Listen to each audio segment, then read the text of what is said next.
before we get into the presentation from Blue & Co., I just wanted to say, first of all, in your little resources tab down there at the bottom is a couple of links. One is to join ADI. If you're not a member of ADI, we certainly love for you to join and be part of our community officially. You know, with that, you get lots of benefits, including discounts on attending our annual conference, discounts on the spirits competition, the international spirits competition, which, by the way, that's the other link that's in the resources. The early bird entry for that just started. So please consider doing those two things. As always, we'll have some Q&A here at the end, and we're going to let Blue & Co. do that. I'll monitor it, but they're going to look at it as well. And so as we go along, if you have questions, throw them into the chat or the Q&A, and Pat will field those either as we go along or at the end, depending on just sort of how the rhythm of it works. And with that, thanks again for being here. And I want to introduce Pat Brown from one of our platinum sponsors here at ADI, Blue & Co. And they're gonna take it away and tell us about all this brave new world we've entered a little bit. So take it away, Pat. Thank you. Thank you, John. Welcome everyone to Blue Beverage Services Pouring Over Tax Reform. So our goal today is essentially to distill down the one big beautiful bill and provide you what actually matters to you. So with me today, I have Derek Gray, who is a director and the other co-founder of Blue Beverage Services, and then our esteemed tax colleague, Emma Cochran. If we enjoy our partnership, our platinum partnership with ADI. Emma has been to a number of these conferences with both Derek and myself over the last couple of years. And with that, thank you, ADI. The conference last month in San Antonio was wonderful. You all do a fantastic job of location, who is presenting, who's on the floor, and navigating all the fun stuff in this distillery world. So thank you to everybody at ADI. Specifically, thank you, Brandon and John, for making today's webinar happen. You guys recognize that this was a relevant topic right now, and then to get it out to your membership in kind of a quicker fashion than maybe others would. So thank you again for the time today and the conference that you do. We'll give before we jump into the one big beautiful bill. Who are we? Why are we here? Why are we even talking about a tax legislation or a tax bill? So we are Blue & Company, and we are a group, Blue Beverage Services, of Blue & Company.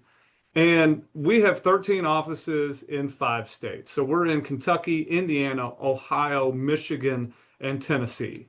And we perform all of your, what you would think of public accounting services. So we provide bookkeeping and contract CFO, audited, reviewed, compiled financial statements, and then we get into tax preparation. This is closing in on a tax deadline. So Derek and Emma, thank you for pulling yourself away from the nitty-gritty of tax returns to provide today's content. But when we think about our beverage group, the majority of our beverage group is located in Louisville, Kentucky. We do have a couple members up in Indianapolis, Indiana, who are part of our team. But with our footprint in Kentucky and Indiana, we service coast to coast, north to south. So we have clients in I don't know all the states, but a lot of the states.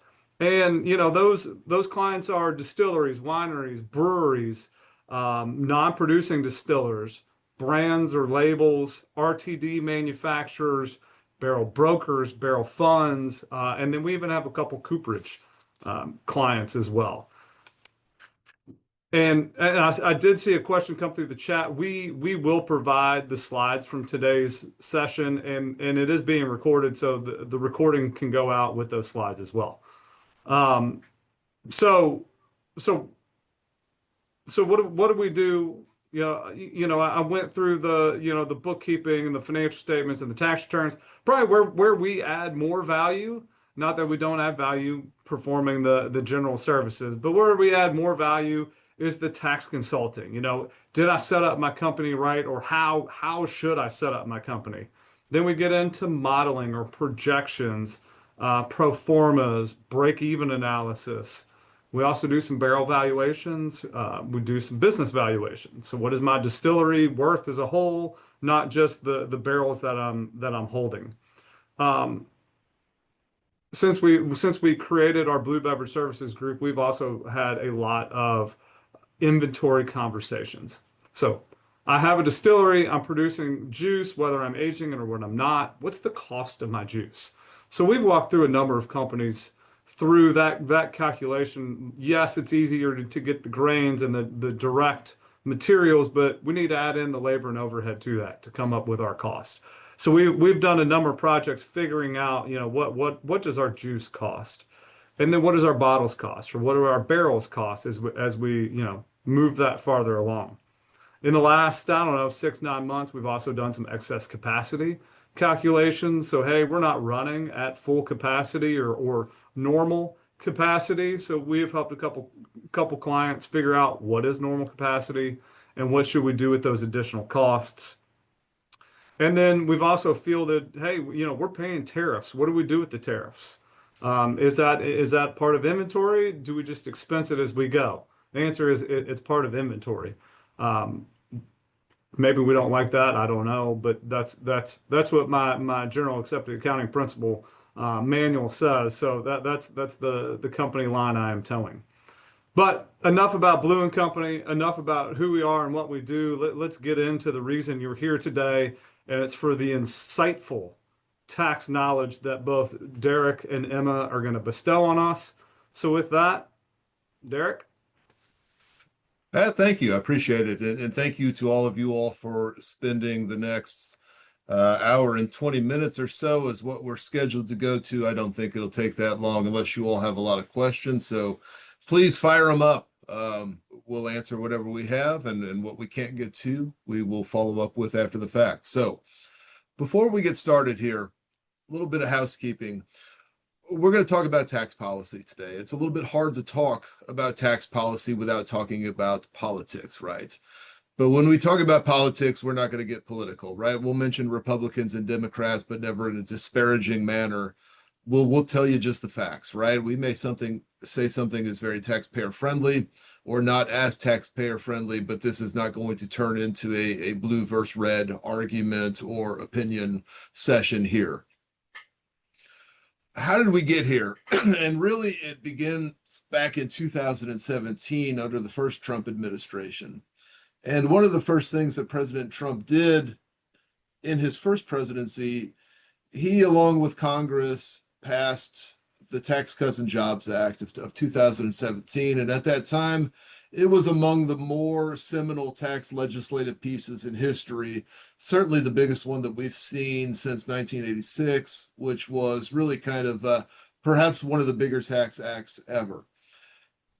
What happened in 2017, though, was remember back then, we had a Republican in the Oval Office. We had Republicans that controlled the Senate, and they controlled the House of Representatives, but not by a big margin, right? So when you look to pass big tax bills like this, you've got to look, can we clear the 60 vote hurdle in the Senate? And at that point in time, they couldn't. They didn't have the margin there.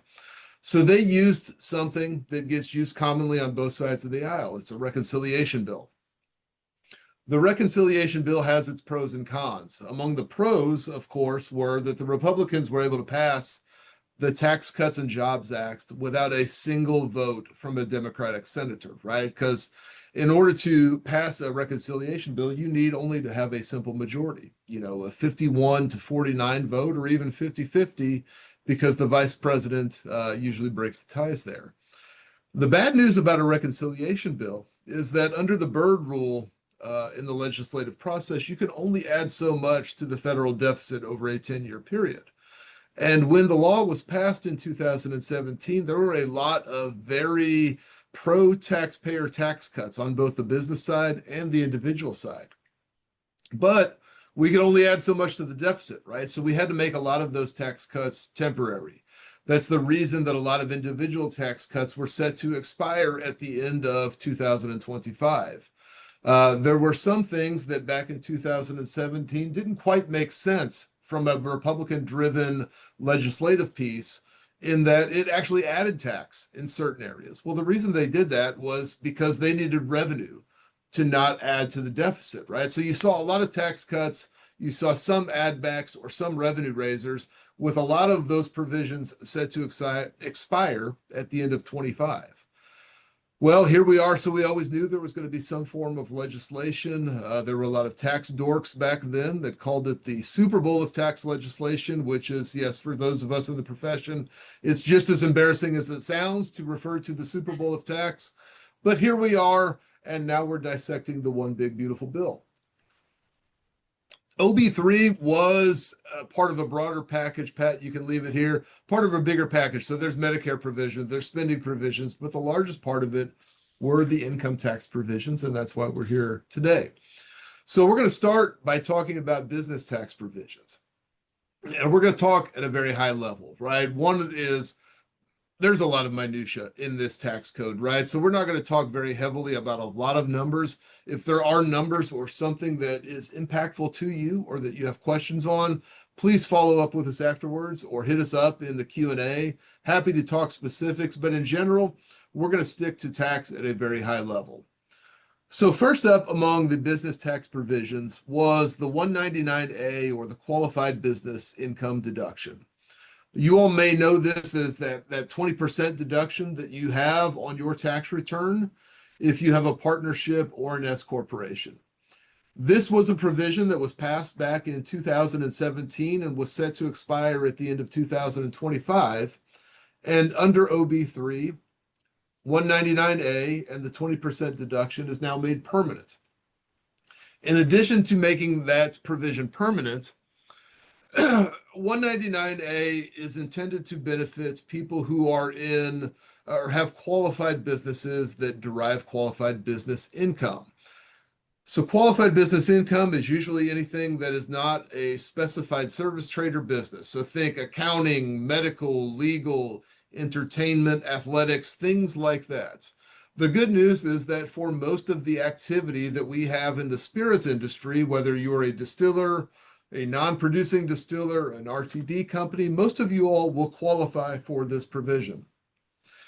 As part of that, there was a base that if you have a service trade or business like us, CPAs or lawyers or those that are in one of the service industries, there was a level at which you phased into that deduction. Even though you wouldn't qualify because you didn't have qualified business, you could still participate if your income level was low enough. It used to be that it started out at $315,000 and you were fully phased out at $415,000 for married filing joint taxpayers. That was back in 2017. That amount has been indexed for inflation, but now it's been made permanent and permanently indexed for inflation. The phase out does not start now until $384,000 for married filing joint, all the way up to $534,000. So you've got a longer runway before you're fully phased out there. And then finally, as part of the QBI, there is now a minimum deduction of $400, assuming you have a pass-through trade or business with more than $1,000 of gross receipts. So again, probably not life-altering money, but every little bit helps, especially in this economy for this industry. The next two items are going to be centered around depreciation and accelerating depreciation, right? So this is purely a time value of money play and allows us to take a tax deduction sooner rather than later. Bonus depreciation has been around in some form or fashion since back in 2002 when it was enacted retroactive to the 2001 tax year. Back then, if you'll recall the tragic events of 9/11, on the heels of the Enron financial disaster, our economy was in a tailspin, so to speak. This was under President Bush's first term. We passed bonus depreciation, which basically allows you to take some portion of the asset that you have purchased and write it off immediately, and then apply normal tax depreciation rules after that. It was enacted back in 2001 at 30%. It has been all the way up to 100% bonus depreciation, and seemingly every number in between there in the 20 years or so since that got enacted the first time. Bonus depreciation was one of those things that was set to sunset, although not until the end of 2026, but has now been made permanent. So for any asset that is placed into service after January 19th, 2025, you can immediately expense 100% of the cost of any qualifying asset. Qualifying asset, generally anything with a under 20-year class life. So think of that as equipment, furniture, fixtures, land improvements, parking lots, things like that. All of that would qualify for bonus depreciation and allow you to write that off immediately. Similar to bonus depreciation, 179 has had some enhancements to it. 179 actually predates bonus depreciation. So that was a provision that was enacted some years before bonus depreciation and allowed you to immediately expense a limited amount of capital expenditures, assuming you met certain conditions. So you've got to have an ordinary trader business. You can't have like rental income. It's got to be an active trader business. You've got to make money, so you've got to have taxable income. And Section 179 cannot take you to a taxable loss. Operates very much the same. 179 allows you to write it off immediately, but again, those limitations. So it used to be that the limitation was once you crossed over $1.2 million, that was the maximum amount of depreciation you could take, $1,200,000. That amount has been increased to $2.5 million, and that amount has been made permanent. Also, your deduction under 179 used to be limited to the extent that the capital expenditures that you had were over $3 million. That threshold has been raised to $4 million now. So any amounts over $4 million, if your total CapEx exceeds that, your 179 deduction starts getting limited. Now, with bonus depreciation being at 100%, 179 is kind of passé, right? It doesn't have a whole lot of benefit to a lot of taxpayers. There are certain situations where 179 is more beneficial. A lot of states have decoupled from bonus depreciation, meaning they don't allow that, but they do still allow some form of Section 179. So a lot of times you might elect bonus depreciation for federal purposes, but 179 for state purposes. That is still a viable planning solution. The other thing is that Section 179, you can go asset by asset and elect into 179 on an asset by asset basis. Whereas bonus depreciation, it has to be every asset in a class life. So all of your 5-year property, all of your equipment gets grouped together, your furniture, fixtures, your land improvements, you're either all in or all out on bonus depreciation. So if you're looking to really manage your taxable income in a legal manner, mind you, 179 might be the way to go. Next couple of things really applicable to those taxpayers with more than 31 million of average gross receipts. The first thing that's on there is research and experimental or R&D expenses, right? So to the extent that you have research and experimental expenses, regardless of whether or not you do an R&D tax credit or not, those expenses were required to be capitalized and amortized over a 5-year period for the last few years. That was one of those revenue raisers that got enacted in 2017. The can got kicked down the road a little bit until maybe 2022 when it went into effect. And then we were faced with that not sunsetting. That was going to be, we had to capitalize R&D expenditures. The good news about this is that Republicans and Democrats alike, this was not a portion of the Tax Cuts and Jobs Act that was well liked. There were a lot of taxpayers that this impacted in a very negative manner. So the good news is that if you have research and experimental expenditures, those are now allowed to be deducted again, beginning in the 2025 tax year. There are provisions for those of us that had to capitalize some of those expenditures over the last couple of years. You can either amortize those or immediately expense those in the 2025 tax year or in 25 and 26, or over a 2-year period, depending on whether or not you are over 31 million in average annual gross receipts. The limitation on interest expense. So this one is one of those provisions that maybe not a lot of people understand, but there's been a groundswell in Congress for years, right? I mean, even predating the banking crisis back, 15 years ago or so.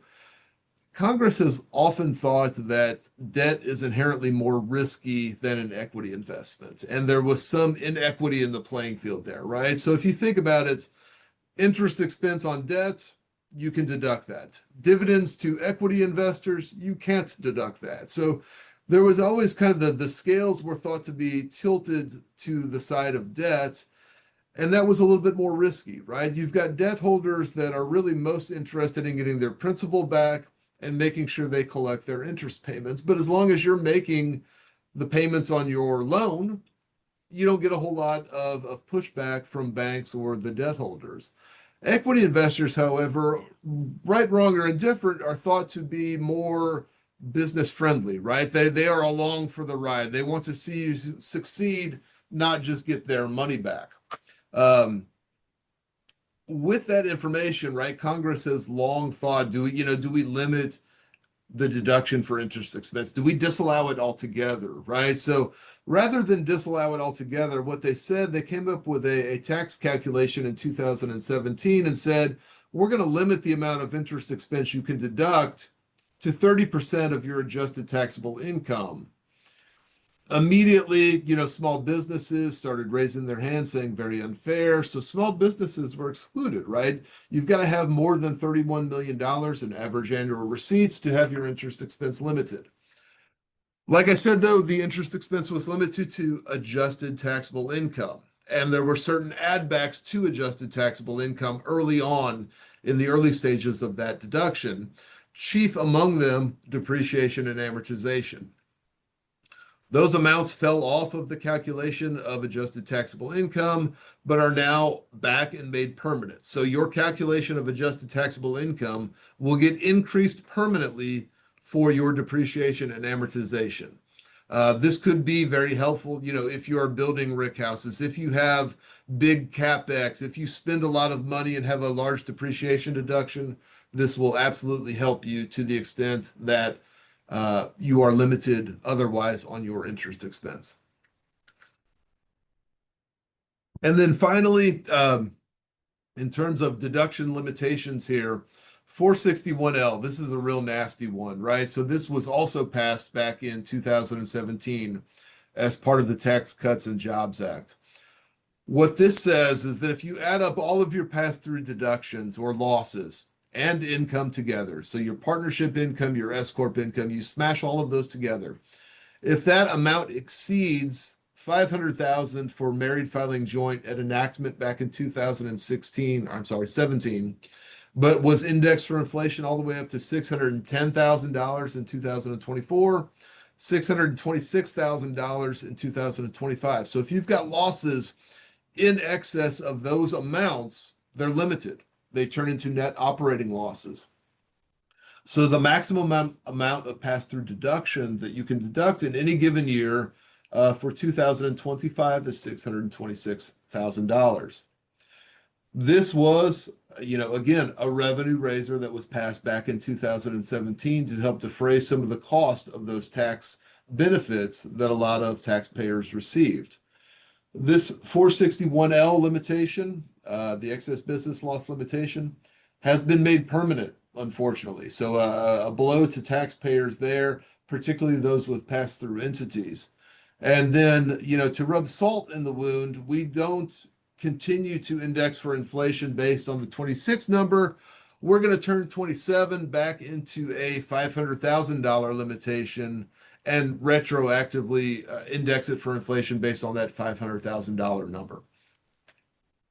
All right, so now that we've talked about lowering your deductions and limiting some of your deductions. Let's talk about some taxpayer-friendly stuff, right? Let's give you guys something to cheer about.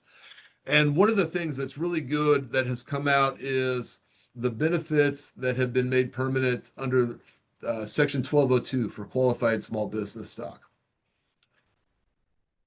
This is kind of one of those maybe unsung or underutilized tax provisions.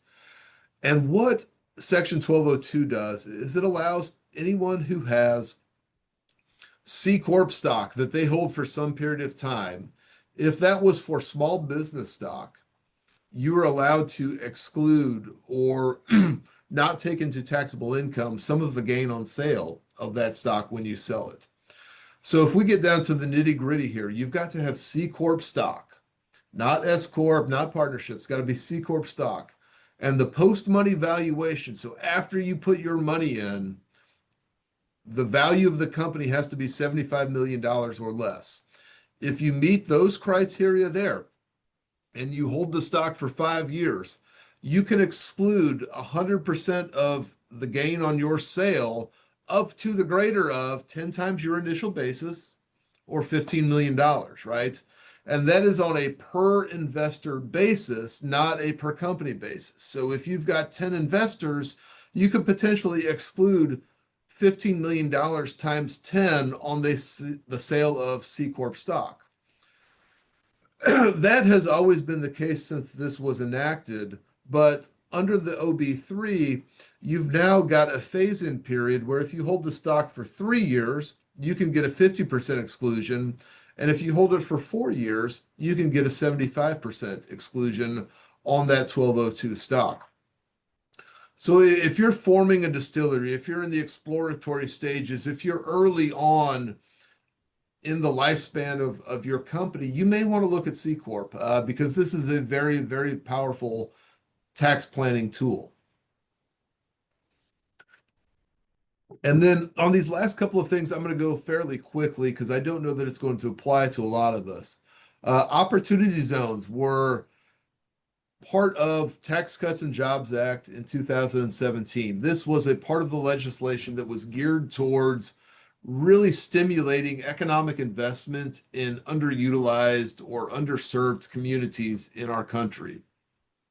So what that did is it took an economic census. It looked at underutilized areas. It said, if you invest in these areas, we'll grant you some favorable tax benefits, like being able to defer a portion of your capital gains or giving you an add-on to your basis in the property or in your investment in an opportunity zone.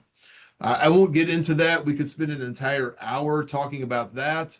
The good news here is that opportunity zones have been made permanent.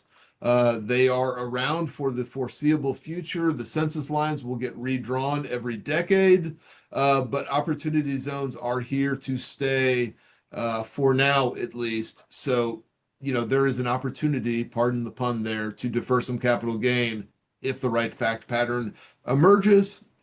And then finally, for 1099 reporting, it used to be that any contractor that you paid, any non-employee that you paid more than $600 to in the course of a year, you had to issue them a 1099 in order to alleviate some of the administrative burden of doing that. That amount has been raised from $600 up to $2,000. So hopefully that, broadens the net of the people who don't qualify on that just a little bit and eases some of the burden of filing all those 1099s in January. Hey, Derek, that's a lot to unpack. It's a lot. Yeah, Slide. drinking from fire hose, baby. So thank you. A question on the sale of qualified small business stock. So Yeah. if today we have one of the pass-through entities, partnership, S Corp, whatever it may be, even a sole proprietor, and we're like, hey, that sounds awesome to be able to exclude, gain on the sale of C Corp stock. I guess is it too late if I'm already in another entity? And two, when does that clock start? Say we were formed in 1970, so we've been around for more than 5 years. Does that mean we convert to C Corp and yay, we've met the 5-year threshold, or how does that work? Well, talk about a lot to unpack. I mean, that's a question in 17 parts there, Pat Brown. But yeah, so if Grandpappy set up the company back in 1970 as a partnership, for example, I do think we've got potentially the ability to convert to a C corporation and take advantage of 1202. But again, it's got to be a C corporation, right? So there are drawbacks to that. There's a lot of pros to being a C corporation, especially now with the 21% effective rate. Some drawbacks as well, right? You lose a little bit of flexibility. You're more rigid in your allocations, whatnot.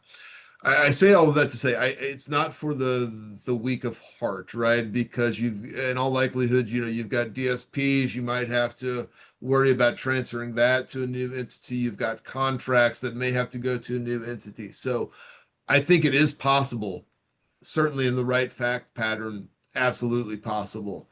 But something that you ought to really sit down with your advisor and think through as to whether or not it's the right thing, right? So don't let tax be the tail that wags the dog. Let's make sure it makes sense. But yeah, you do have an option, but it's not like just a check the box thing, right? It's pretty involved.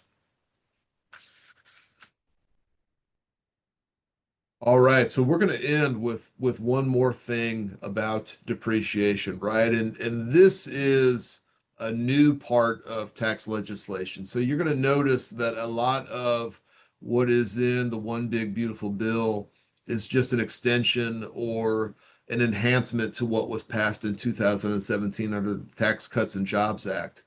But here with qualified production property, this is a new piece of legislation. So new that I don't even know the code section. It's 168 something.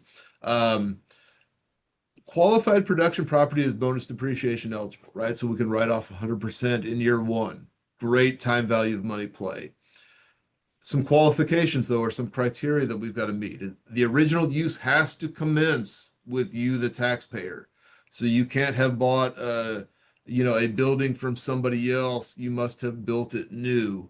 I think, if you buy a spec warehouse, there's potential to take advantage of that, assuming nobody else has occupied it. Original use must have commenced with you, the taxpayer. Construction, again, going back to inauguration date, God forbid this administration make it easy for CPAs. That's about as political as I'm going to get here.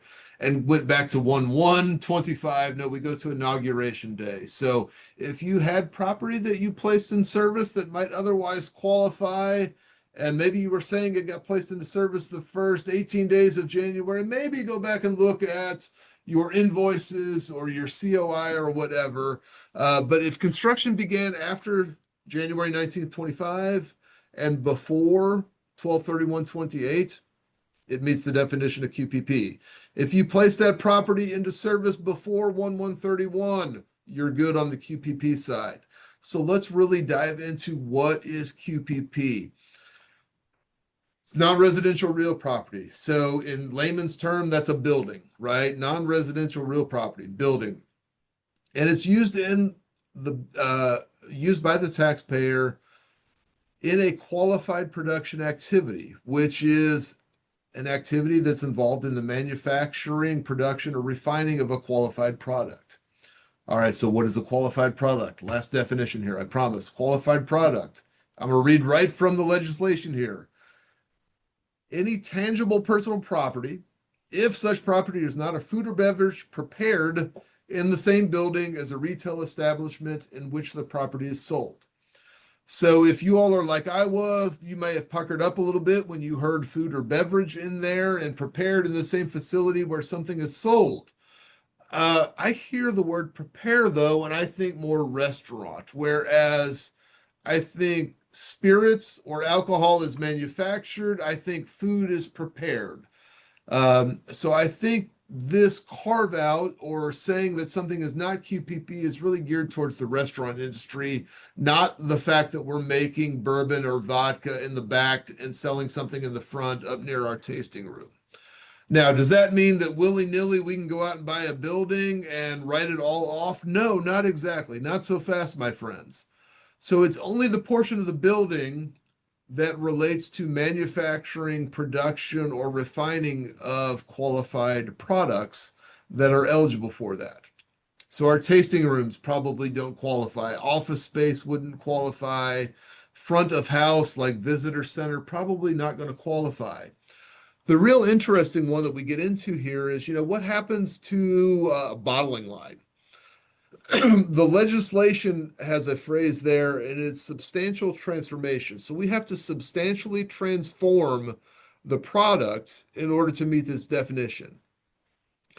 Whether or not taking, whiskey out of a barrel and putting it into a bottle, or taking vodka out of a tote, or GNS out of a tote and into a bottle, is that substantial transformation? I don't know.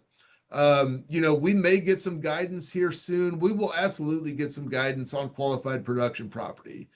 Whether it addresses some of our concerns or not, remains to be seen, but we need more information, I think, before we can absolutely say one way or another, things like bottling lines, or anything other kind of tangentially related to manufacturing, whether that qualifies or not. We could go back 20 some years, 30 something years to similar codes in the provisions in the code to draw some parallels, but I think we probably want to wait for guidance on this to see about bottling lines and how this is really going to impact spirits companies, distilleries, RTDs, etc.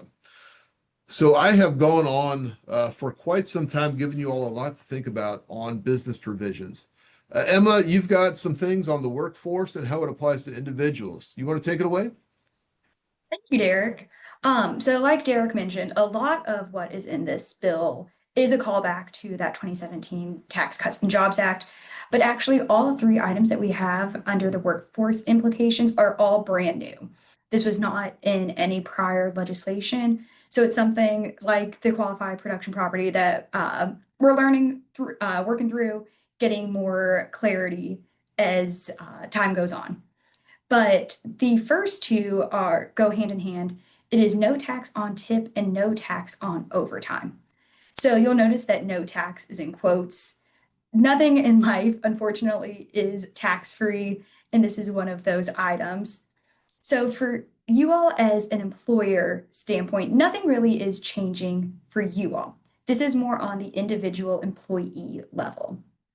So for both of these items, the tip and overtime earnings are still subject to employment taxes, both on the employer and employee side. So think the FICA, state disability, Social Security, all of those taxes, nothing is changing on that end. You still have to pay those, and same with the employee.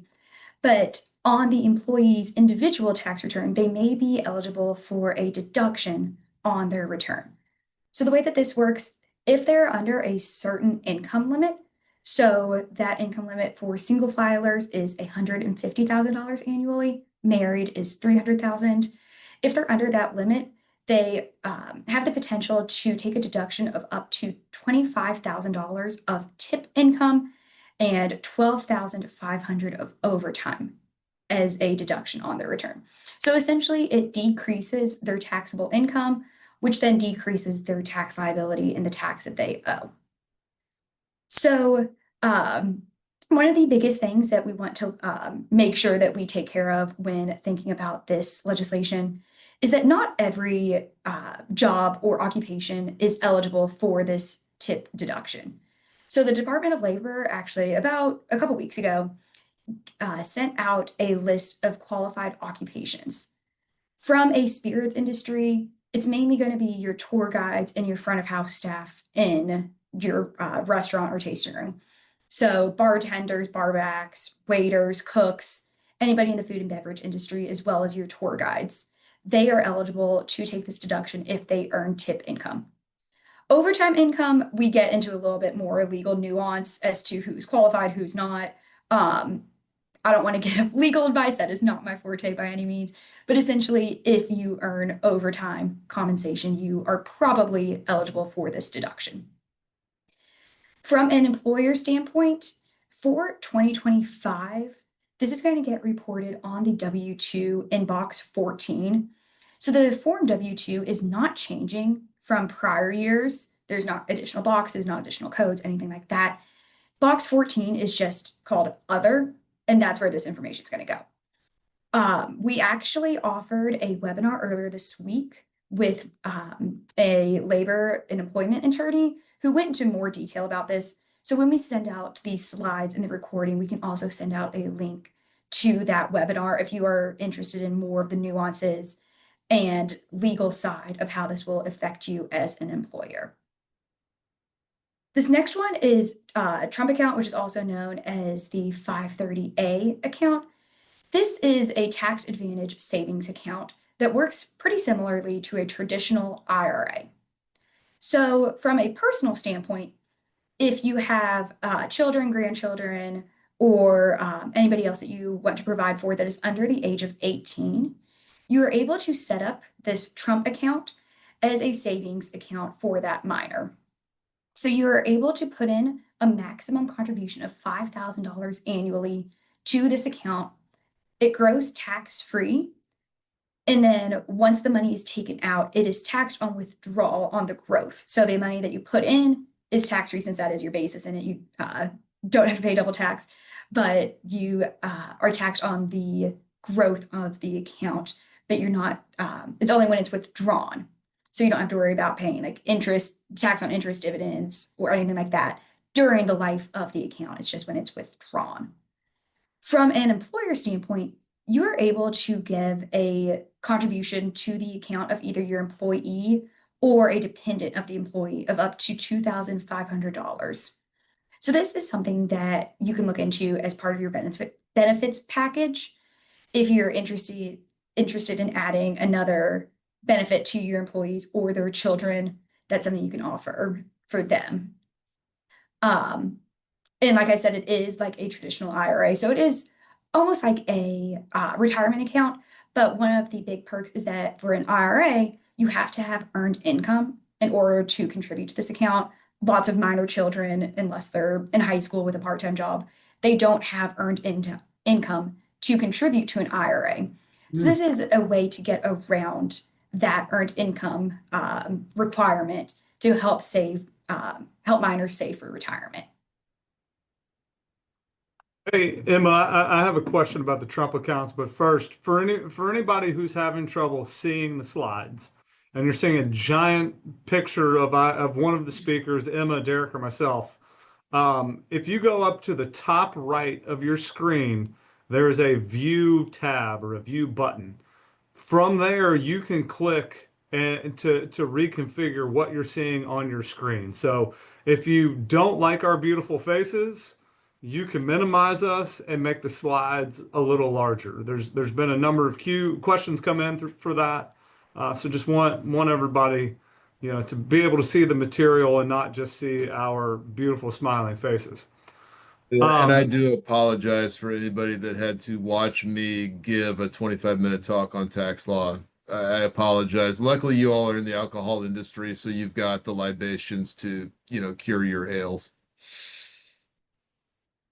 Derek, they might not be able to focus now with all of the alcohol that it took during that 25 minutes, but we're this is coming off the tracks here. So let's get back to Trump accounts. Emma, you were talking about, kind of the analogy of the Trump accounts to IRAs. We also have that savings vehicle, that 529, where you can save for, education. Is there some similarities between the Trump accounts and those education accounts? Yes, there are some similarities. The biggest one is that they're both tax advantage savings accounts. The 529s are mainly set up for educational expenses. So either private K through 12 education or university or college or even trade school is eligible to, you can use those 529 funds. There is a higher annual contribution limit to those 529 funds. So you can contribute up to the annual gift tax limit, which this year is about $17,000 per person. And those Trump accounts do have that smaller $5,000 annual contribution limit. There are a few more stipulations with the Trump accounts as to what the money can be used for without incurring some additional like early withdrawal penalties and whatnot, a little bit out of the scope for this presentation. So it's just a little more rigid than a 529. But one of the perks that has had a lot of buzz with the creation of these Trump accounts is for children that are born between 2025 and 2028, they get an automatic contribution to their account of $1,000 from the US government. So that is one of the biggest perks, is that essentially it is, in theory, just a free $1,000 for a minor's retirement. But it does have a little more rigidity than a 529 plan. And Emma, if I max out what's going in the 529, or I max out what the $5,000 that can go into the Trump account, do those interact? Does that mean I can contribute less to the education or less to Trump, depending on contribution amounts? Yes, so the gift tax limit is a per donee limit. So let's say you have a kid and you put $5,000 into their Trump account, that leaves you with about $13,000 to give as a cash gift or give as their 529 or just however else you would want to gift to another individual.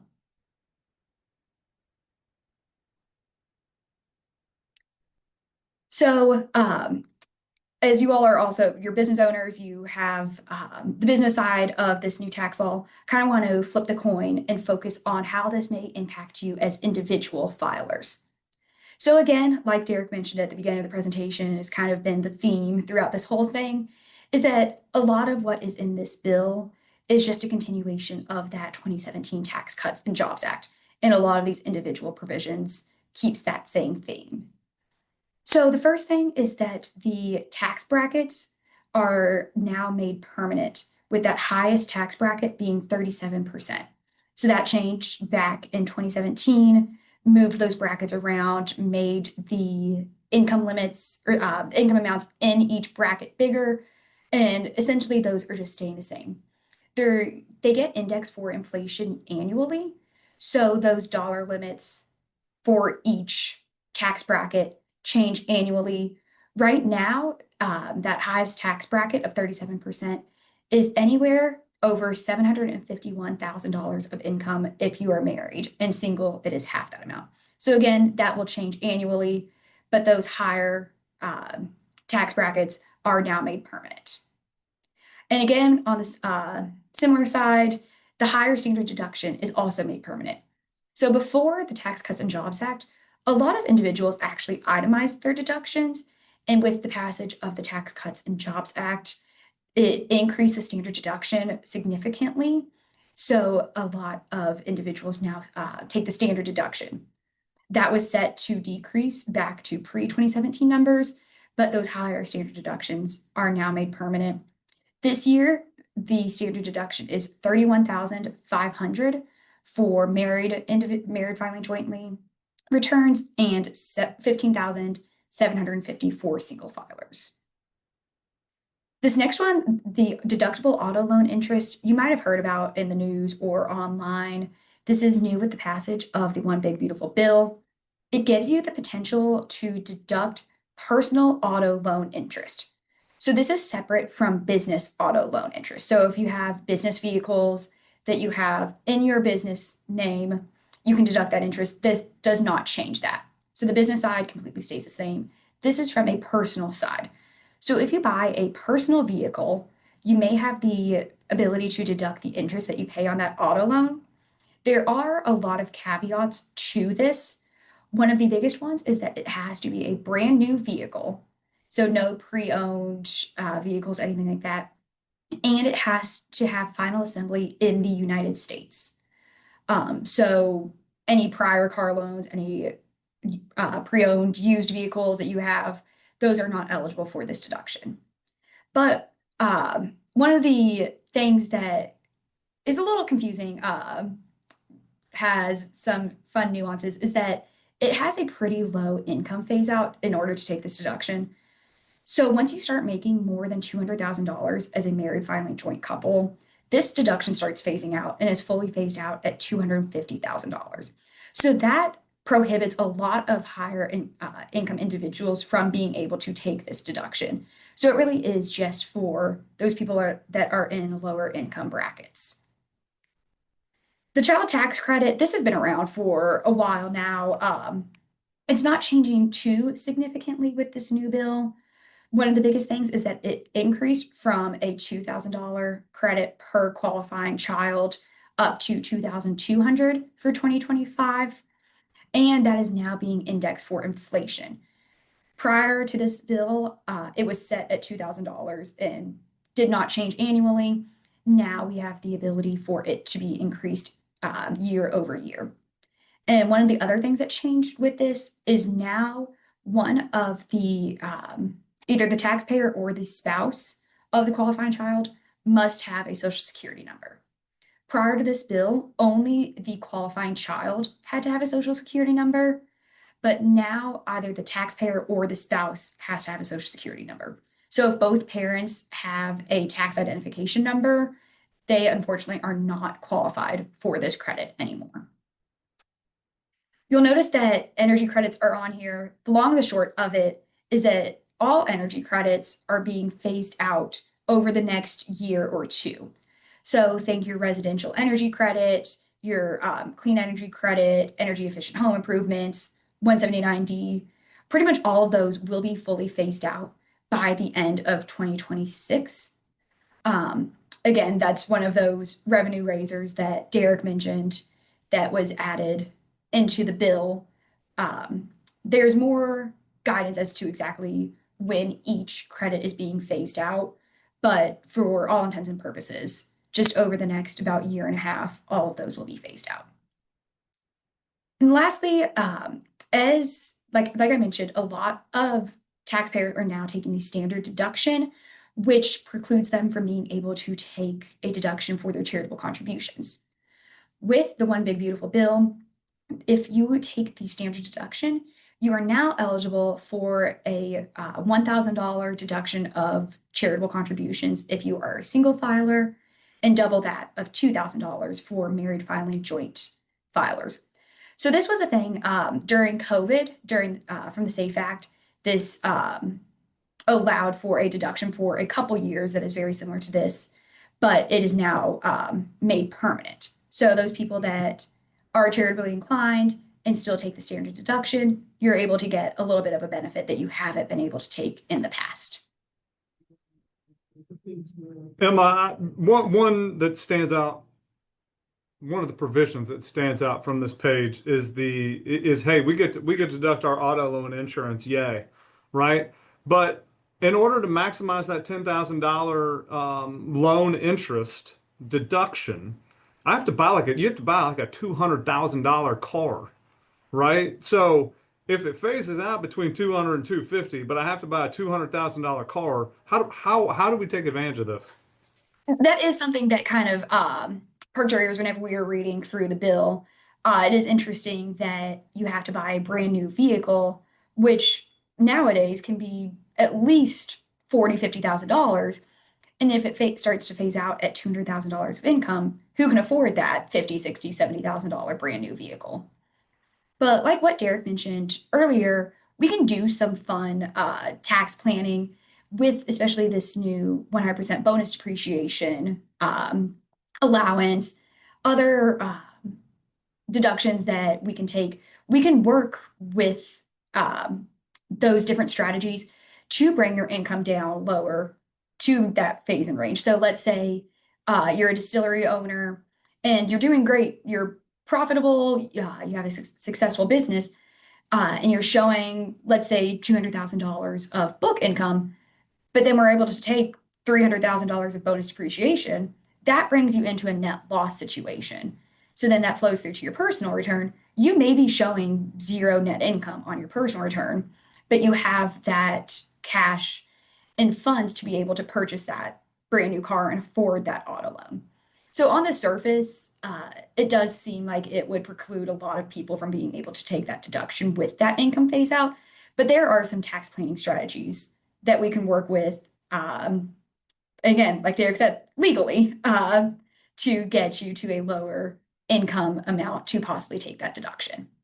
Well, and funny enough, Pat, just to kind of add on to what Emma said, if you look at the scoring that's done by the CBO, I think this was only supposed to add like maybe 58 billion to the deficit over a 10-year period, which I get it. That's a lot of money, right? Billions with a B. But if you look in the grand scheme of things relative to other provisions of the OB3, this is actually a pretty minimal piece. So I don't even know that Congress was expecting a lot of people to take advantage of this. Makes sense. Thank you, guys. Course. And kind of just to wrap up all the individual provisions that have changed with one big beautiful bill. This first one is the deduction for mortgage interest paid. This has again been a part of the itemized deduction section of your personal return for a while now. Back with the Tax Cuts and Jobs Act, the amount of indebtedness that is the maximum amount that you can take the interest deduction on was pushed down from $1 million to $750,000 of indebtedness. So anything over that amount, your mortgage interest deduction starts being limited. With one big beautiful bill, essentially it just made that amount permanent. So not a really big change from how we've been doing it for the past 6-7 years, but just something to note. And again, this changed with the Tax Cuts and Jobs Act, which disallowed miscellaneous itemized deductions. So prior to 2017, you could take a deduction for tax prep fees, investment expenses, anything like that. Those are disallowed and are permanently disallowed. So those miscellaneous itemized deductions, unfortunately, are not coming back. This SALT deduction, which stands for state and local tax deduction, has had a lot of heat and news around it ever since it was passed in 2017. So pre-2017, you were able to take a deduction on your Schedule A itemized deductions for all state and local taxes paid. So think state and local taxes withheld on your W-2, real estate taxes, personal property taxes on your vehicle, anything like that, you were able to take a deduction for if you itemized your deductions. With the passage of the Tax Cuts and Jobs Act, they limited that state and local tax deduction to $10,000. So that made a lot of taxpayers, especially in those high tax states like California, along the eastern seaboard, pretty upset because they're in that higher tax bracket compared to us in Kentucky that pay a 4% tax rate. They might be paying up to 7, 8, 9% income tax rate. And they didn't think that it was fair to only be limited to that $10,000 deduction. So with the passage of the One Big Beautiful Bill, that deduction ceiling is now raised to $40,000. So now you have the potential to deduct up to $40,000 of your state and local taxes. This, like pretty much everything else that we have talked about, is subject to income phase outs. So if you are, once you have income over $500,000, that deduction starts to be decreased. It will never go down below $10,000. So no matter what, you will always be able to get a deduction of $10,000 for state and local taxes.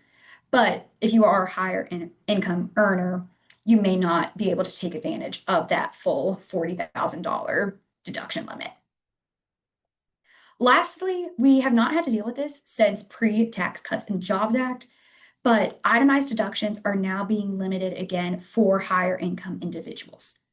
So for the past 6-7 years, no matter what tax bracket you are in, you are not having your itemized deductions limited. Now, if you're in that highest 37% tax bracket that we talked about earlier, your itemized deductions are now being limited. So it's a weird formula that I won't get into the calculation.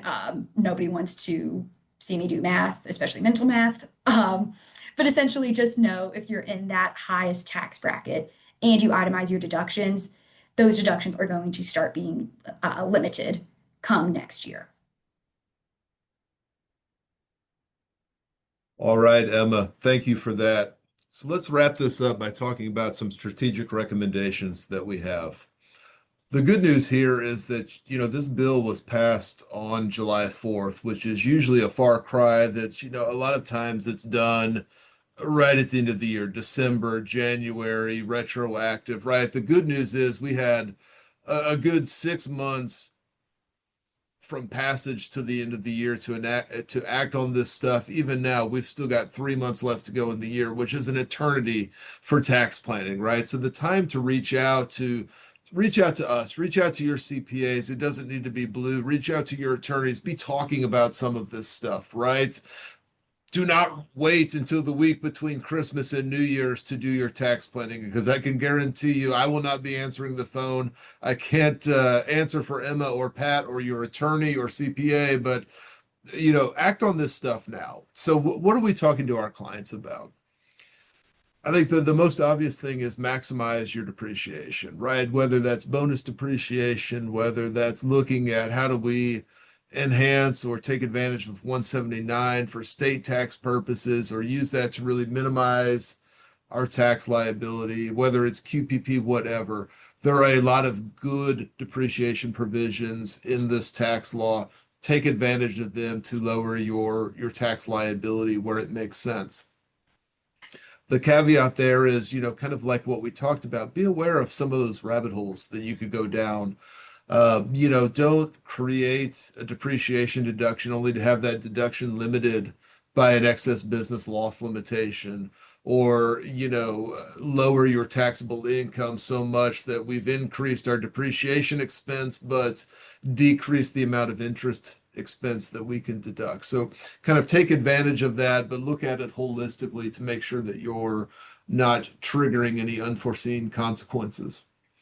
Look at your Trump plans, verse 529, right? I think the more that we learn about these Trump plans, maybe they're not as great as they look, just with some of the taxability provisions or some of the exemptions that are out there. But take a look at those, right? Especially with the amount that an employer can give to an employee or an employee's beneficiaries. Something like that could be very powerful to that person. Take a look at 1202, right? Particularly if you're going to sell your business in the next 5 to 10 years, or you're kind of building it up to try to sell. You've got to hold that stock for 3 to 5 years or more to take advantage of those provisions.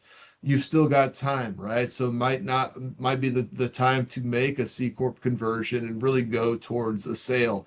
That's a really, really powerful tool that you can use on an exit to really minimize your tax liability.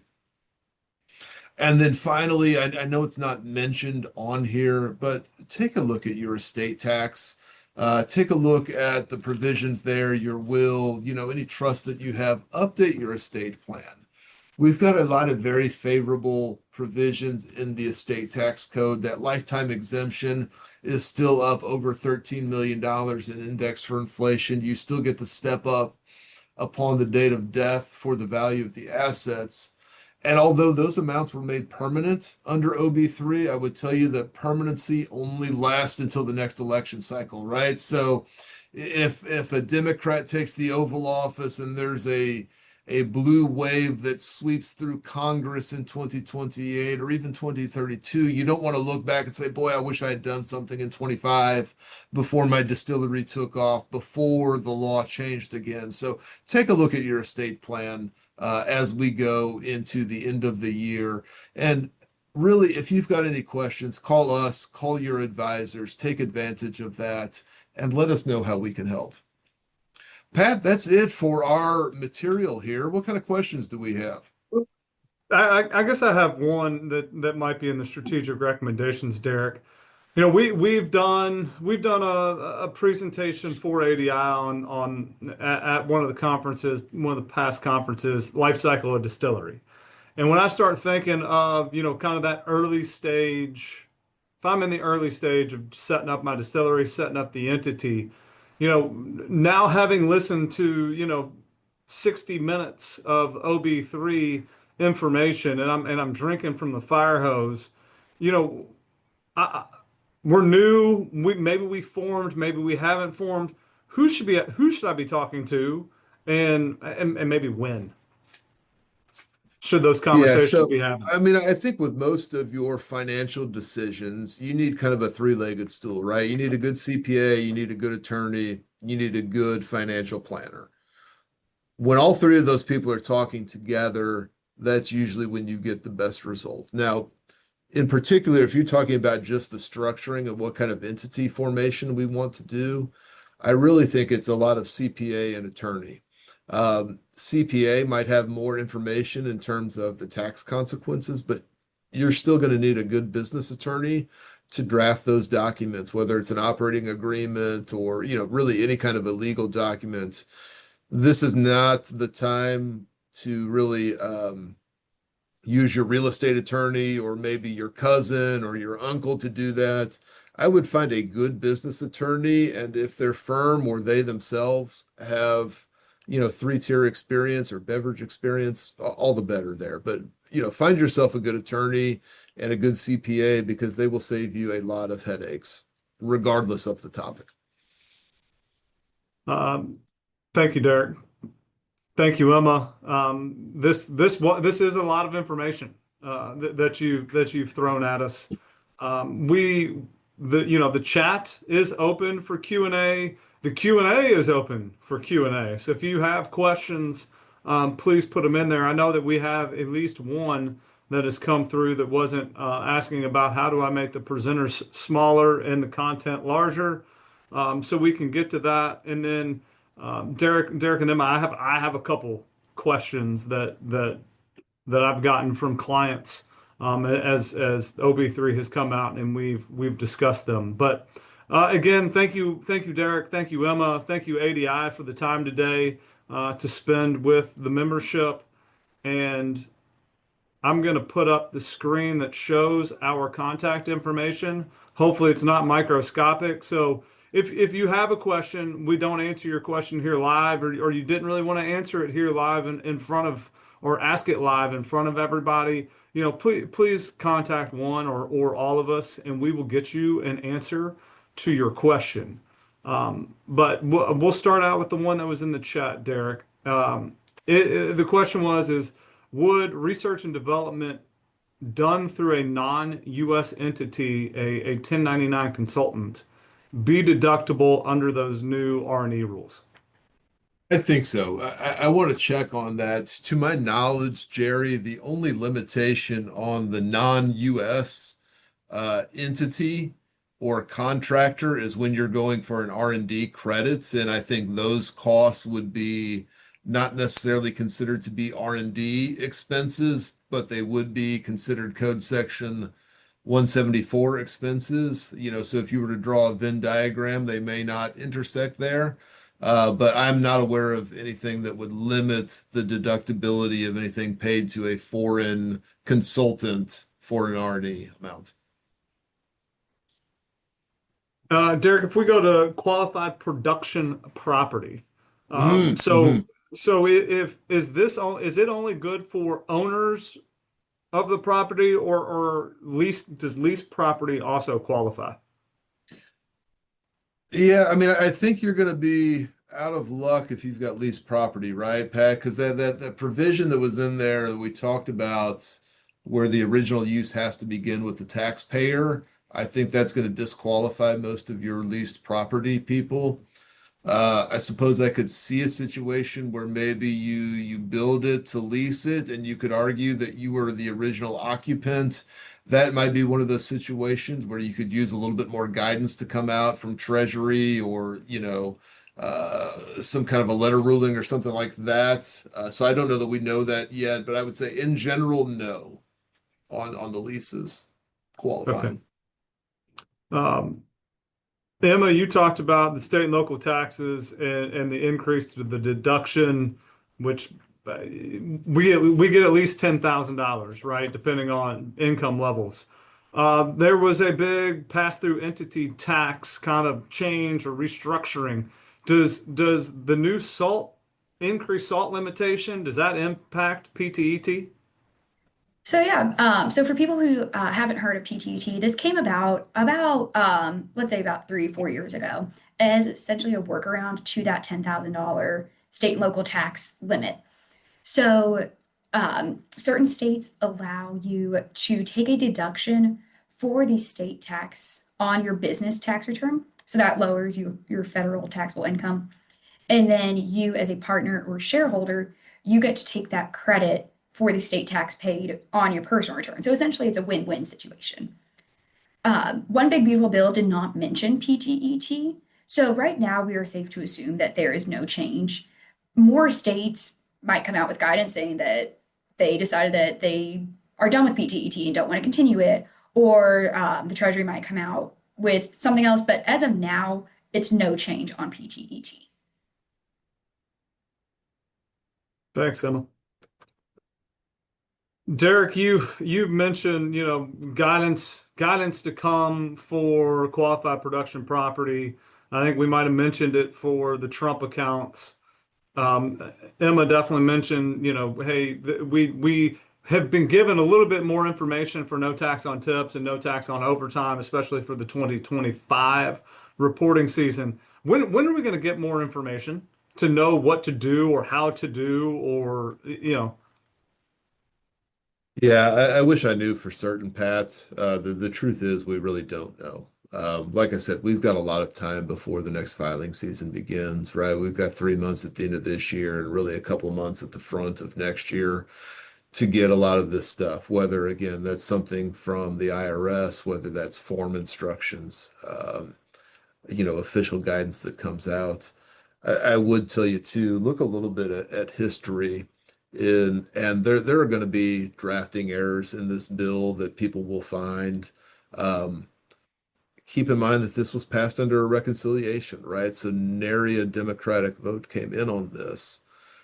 The problem with a reconciliation bill is that its use is limited, right? And you can't pass every bill like that, which means that if they want to issue technical corrections to OB3, it's going to need 60 votes in the Senate. And if you think that at least 10 Democratic senators are going to go for that after this got crammed down their throats, you probably have another thing coming. So, it wouldn't shock me really if there were some parts, particularly if they're contentious, that we might not have guidance for a year or two.